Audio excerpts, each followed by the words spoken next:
အားလုံးပဲမင်္ဂလာပါဝိတ်ချတော့မယ်ဟေးဆိုရင်ဘာစားရမလဲဘာ training လင်လုပ်ရမလဲဘာဖြစ်ဆက်စာတွေစားရမလဲဆိုပြီးတော့စဉ်းစားနေတော့မယ်လားအဲ့ဒါတွေတက်ပိုရေးကြီးတဲ့အရာတစ်ခုရှိတယ်အဲ့ဒါကဘာလဲဆိုရင်ကျွန်တော်တို့ရဲ့အထဲမှာရှိတဲ့ mind game ဆိုတဲ့စိတ်ကိုဘယ်လိုမျိုးထိန်းရမလဲဘယ်လိုကစားရမလဲဆိုတဲ့အရာဖြစ်ပါတယ်ဒီဟာကိုမိတ်ဆွေမကစားတတ်ဘူးဆိုရင်ကျန်တဲ့ training တွေစားတောက်တွေတိုက်ရက်တွေကအလကားပဲဖြစ်ပါတယ်ဘာလို့လဲဆိုတော့ရေရှည်မှမလုပ်နိုင်တာကိုဒါကြောင့်မလို့အဲ့ဒီ mind game ဘယ်လိုကစားရမလဲဆိုတော့ကျွန်တော်ဒီနေ့မှာပြောပြပေးခြင်းနဲ့ကျွန်တော်နဲ့အတူတူအဆုံးထိကြည့်လိုက်ရအောင်เนาะအားလုံးပဲမင်္ဂလာပါ Businessman Life Page ကကိုချိုင်းဖြစ်ပါတယ်ကိုချိုင်းကကိုရိုင်းပေါင်80ကျော်ချထားတဲ့တူတယောက်ဖြစ်သလိုမျိုး Certified Personal Trainer လက်မှတ်ရ Trainer တယောက်လည်းဖြစ်ပါတယ်เนาะတော့ကိုချိုင်းဒီနေ့ပြောပြပေးခြင်းကလူတွေတော်တော်များများဒီနေ့ခေတ်မှာလေအစားအသောက်တွေဝိတ်ချတော့မယ်ဆိုရင်ပေါ့နော်အစားအသောက် training ပြီးသွားရင် supplement တွေပေါ့နော်ဒါတွေကိုရှောက်စဉ်းစားကြတယ်ဒါပေမဲ့ဒီ ER တွေကလေ AI ခေတ်ကြီးဖြစ်တဲ့အတွက်ကြောင့်မလို့အလွယ်တကူ information တွေကရှာလိုက်လို့ရတယ်လူတိုင်းလည်းရှာနေကြပါတယ်ပေါ့နော်ဘယ်ဟာကဘယ်လောက် calorie လဲလေ့ကျင့်ခန်းဘယ်နှကြောဆော့ရမလဲဆိုတာ AI ကခဏလေးအတွင်းမှာအလွယ်တကူထုတ်ပေးနိုင်တယ်ဒါပေမဲ့ပြဿနာအဲ့ဒါတွေကိုရေရှည်လုပ်ဖို့အတွက်ကိုဘယ်သူမှမလုပ်နိုင်ကြဘူးလူတွေက January လဆိုရင်ငါစပြီးဘယ်လိုလုပ်မယ်ဒီနှစ်မှာတော့ဘယ်လိုပြောင်းလဲမယ် February ဆိုရင်တစ်ဝက်လောက်မရှိတော့ဘူး March ဆိုရင်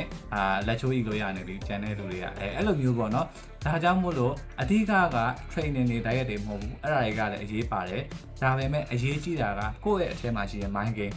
ငါဘယ်လိုရေရှည်လုပ်နိုင်မလဲဒီအချက်တွေကိုဆိုတော့ကိုယ့်ရဲ့စိတ်ကိုဘယ်လိုမျိုးကစားရမလဲဘယ်လိုမျိုး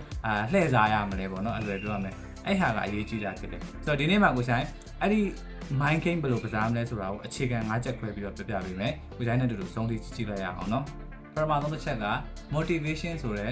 ခဏတာစိတ်သက်သာမှုထက်ဆိုင်ကိုဆိုင်တို့တွေ system ကိုပို့ပြီးတော့တည်ဆောက်ဖို့အတွက်အရေးကြီးပါတယ်။ဘာကြောင့်လဲဆိုရင်ကို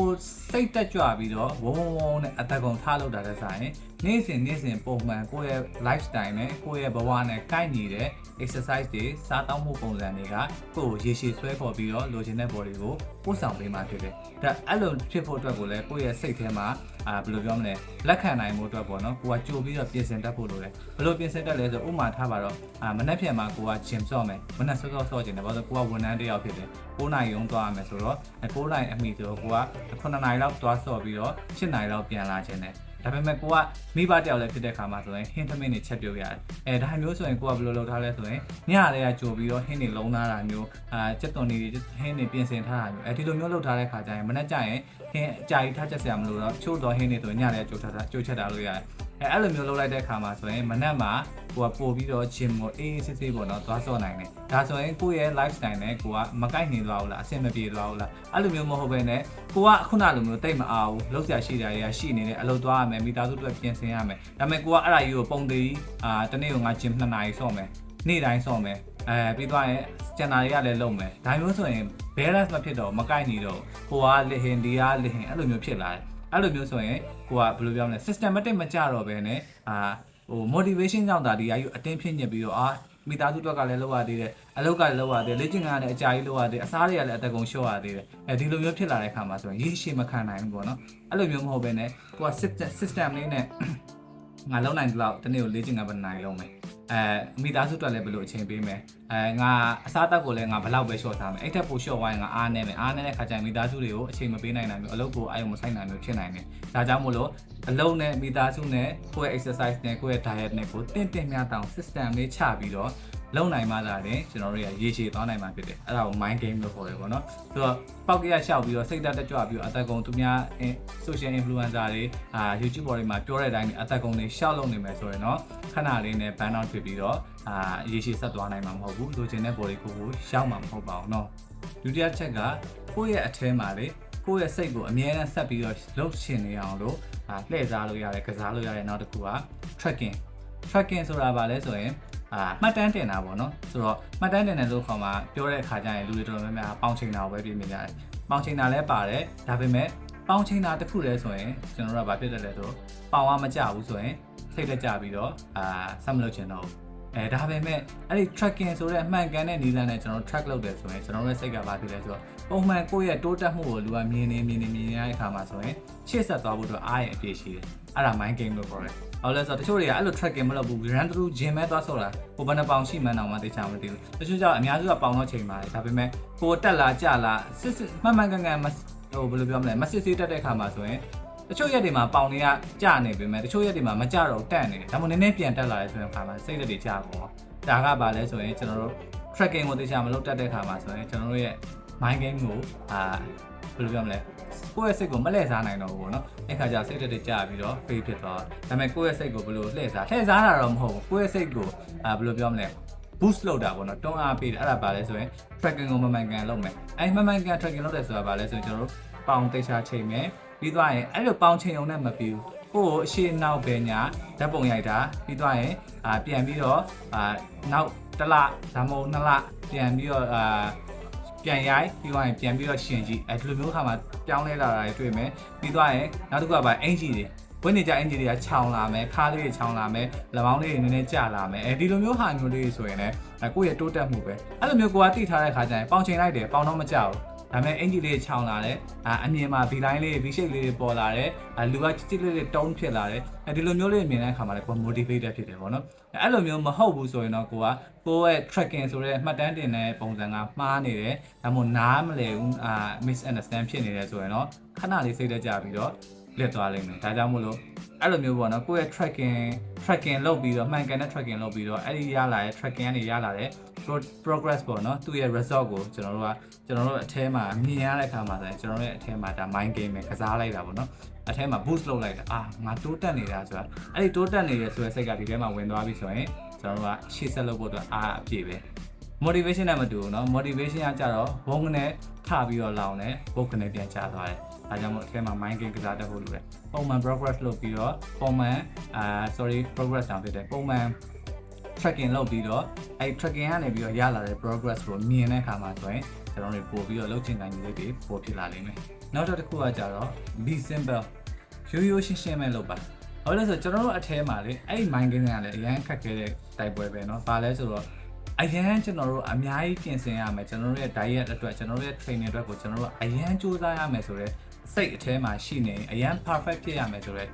့စိတ်ကျွန်တော်တို့ထဲမှာရှိနေရင်လေကျွန်တော်ကရှည်သွားနိုင်မှုအရန်ခက်တယ်။အဲဆိုလူဆိုတာခက်ခဲလေလှုပ်ချင်လေဆိုတာဝတ္ထုထဲမှာပဲရှိတယ်။လူတွေဆိုတာခက်ခဲလေမလှုပ်ချင်လေပဲ။ဆိုတော့အဲ့ဒါကိုဘယ်လိုလှည့်စားရမလဲဘယ်လို mind game play ရမလဲဆိုရင်လုပ်သမျှအားလုံးကိုရိုးရိုးရှင်းရှင်းနဲ့ effective ဖြစ်ဖို့ဥပမာဆိုရင်ထားပါတော့ကျွန်တော်တို့က exercise လုပ်တယ်ဆိုရင်လည်းကိုကထားပါတော့ပြိုင်ပွဲဝင်လည်းပဲမဟုတ်ဘူးဆိုရင်အရင်ဒီ YouTube တွေထဲကပုံစံမျိုးတွေတနေ့ကို exercise တွေကိုအခုပေါင်းများစွာနိုင်ပေါင်းချီပြီးတော့လုပ်ဆရာမလို့ကျွန်တော် basic အခြေခံရိုးရိုးရှင်းရှင်းဟာကို form မှန်နဲ့ဥပမာဆိုရင်ကျွန်တော်အခုဆိုပုံမှန် basic အားလုံးစောကြတာ day 1 day 2 day 3ရှိမယ်ဒါမှမဟုတ်လည်းချက်စုံလက်မောင်းနောက်เนาะ chest စုံလက်မောင်းနောက်ပြီးတော့ရင် back bicep ပေါ့နော်နောက်ကျောရဲ့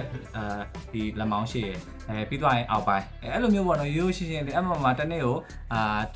တစ်မျိုးကိုနှစ်မျိုးနှစ်ခုသုံးခုလောက်ဒီလောက်ပဲရိုး simple ပေါ့နော် basic အခြေခံလေးတွေကို form မှန်နဲ့တကယ်ဟိုmind muscle connection ပေါ့နော် mind muscle connection ဆိုတာနောက်မှရှင်းပြမယ်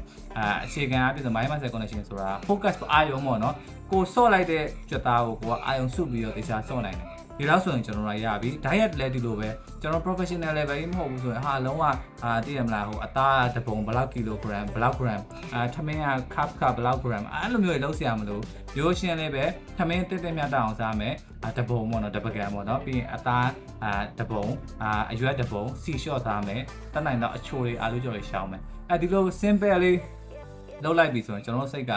ဒါရိုးရှင်းပါလားဆိုတဲ့စိတ်ရှိတဲ့အခါမှာဆိုရင်လူကလှုပ်ချင်စိတ်၊ကင်ချင်စိတ်ရှိတယ်ဆက်သွားချင်စိတ်ရှိတယ်မဟုတ်ဘဲနဲ့အရန်ရှုပ်ထွေးတဲ့ဟာတွေဆိုရင်ခဏတော့ motivation ဖြစ်တဲ့ချိန်မှာလှုပ်ချင်တယ်တိတ်မကြခင်မှာပဲဒါတွေကအရန်ပင်ပန်းနေငါဘဝနဲ့တော့အဆင်မပြေဘူးမကိုင်းနေဘူးဒါငါတော့မဟုတ်ဘူးဆိုပြီးတော့လက်လျှော့ရှုံပေးသွားတယ်ဒါကြောင့်မို့လို့အဲ့ဒီ mind game ကစားတတ်ဖို့ကအရန်ရေးကြည့်တယ်ကျွန်တော်တို့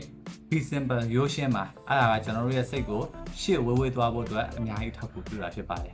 နောက်ဆုံးတစ်ခုကစိတ်မပါရင်တော့မှစတိတော့လုပ်လိုက်ပါအဲ့ဒါကလေအရင်ရေးကြည့်ရင်တော့ကျွန်တော်ကိုယ်တိုင်ကြုံခဲ့ရတဲ့အရာပြန်ပြီးတော့ share လုပ်ပေးကျွန်တော်တို့တချို့ရက်တွေမှာကျွန်တော်တို့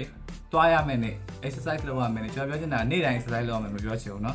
မပြောဘူးเนาะဒါပေမဲ့တချို့ရက်တွေမှာထားပါတော့ဒီတစ်ပတ်မှာကိုက3ရက်ပဲဆိုတာ4ရက်ပဲဆိုတာအမှမ2ရက်တော့ပြီးသွားပြီနောက်ဆုံး1ရက်ဒါပေမဲ့မသွားချင်ဘူးအဲ့လိုမျိုးနေမျိုးတွေရှိတယ်လူတိုင်းမှာရှိတယ်ကျွန်တော်မှလည်းရှိတယ်အဲ့လိုပဲတချို့ရက်တွေမှာကိုချစ်လည်းလုပ်ပြီးသွားပြီဒီတစ်လားအတွက်ဒါပေမဲ့ထပ်ပြီးတော့စားခြင်းနေတယ်လူရာထပ်ပို့ပြီးတော့အဲ့လိုမျိုးနေမျိုးမှာဆိုရင်ဘာလုပ်လဲဆိုရင်ကျွန်တော်ကစတိလုပ်လိုက်လို့ရတယ်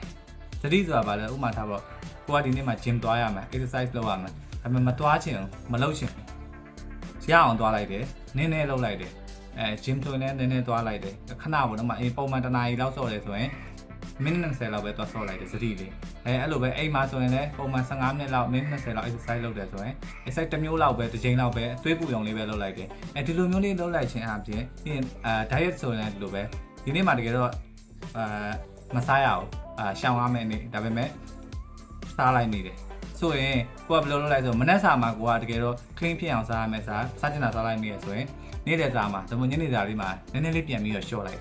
အဲ့လိုမျိုးလေးပေါ့နော်စတိလေးကိုကလှုပ်လိုက်တဲ့ခါကျရင်ဘာဖြစ်သွားလဲဆိုတော့အဲ့နေ့မှာငါလှုပ်လိုက်သေးတယ်ငါတက်နိုင်လောက်တော့ငါစူးစမ်းလိုက်သေးတယ်ဆိုတော့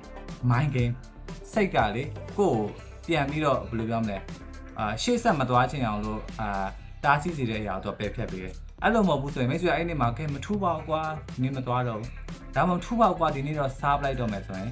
စားလိုက်တော့မှတော့မသိတာဘူး gym နားလိုက်တဲ့နေ့ချိန်မှာမသိတာဘူးနောက်ရက်ကျရင် guilty ဖြစ်ပြီဟာငါမနေ့ကသွား gym မသွားမယ်ဟာမသွားလိုက်ဟာမနေ့ကကွာငါတကယ်တော့ရှေ့မှာလဲတစ်ပတ်မှာလဲငါချစ်တေးလုပ်ပြီးပါပြီတာကုံဆွဲပြီးပါပြီအဲ့တော့မနေ့ကထပ်စားလိုက်သေးတယ်ငါတော့သွားပါပြီငါရဲ့ progress တွေအကုန်လုံးတော့ပြတ်ပါပြီအဲ့လိုမျိုးစိတ်ဖြစ်သွားစေတယ်ဒါပေမဲ့ခုနပြောလို့ဇတိလေးလုပ်လိုက်ခြင်းအဖြစ်ပါခဲ့တယ်ဆိုတော့ငါဒီလိုမျိုးဖြစ်နေရတာမှငါရသလောက်လေးလုပ်လိုက်ပါလားဆိုတဲ့စိတ်ကကိုယ်ရှေ့ဆက်သွားစေဖို့အတွက်အဲ့ဒါ mind game ဖြစ်တယ်ပေါ့နော်အများကြီးတွန်းအားပေးတာဖြစ်တယ်ဆိုတော့ကျွန်တော်ပြောလို့လုပ်ကြည့်ပါ